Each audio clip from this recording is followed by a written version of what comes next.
একবার এক ধনী রাজা তার রাজ্যের মানুষদের একটি বড় শিক্ষা দেওয়ার সিদ্ধান্ত নিলেন। তিনি রাজ্যের প্রধান দরজার ঠিক মাঝখানে একটি বিশাল পাথর এনে রাখলেন।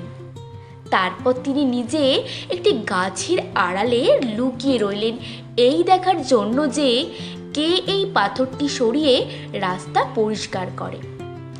রাজ্যের বড় বড় ব্যবসায়ী এবং ধনী লোকেরা সেই রাস্তা দিয়ে যাতায়াত করলেন, কিন্তু কেউই পাথরটি সরানোর চেষ্টা করলেন না।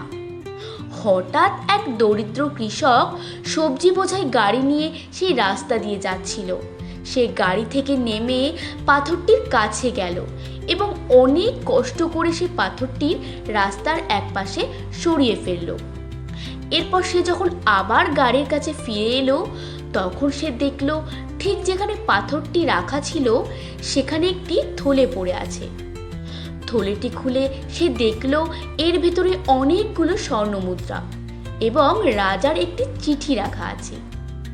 চিঠিতে লেখা আছে, যে ব্যক্তি এই পাথরটি সরিয়ে রাস্তা পরিষ্কার করবে, স্বর্ণমুদ্রাগুলো তারই। বন্ধুরা, জীবনে প্রতিটি বাধায় আসলে নিজেকে প্রমাণ করার এবং নতুন কিছু পাওয়ার একটি সুযোগ।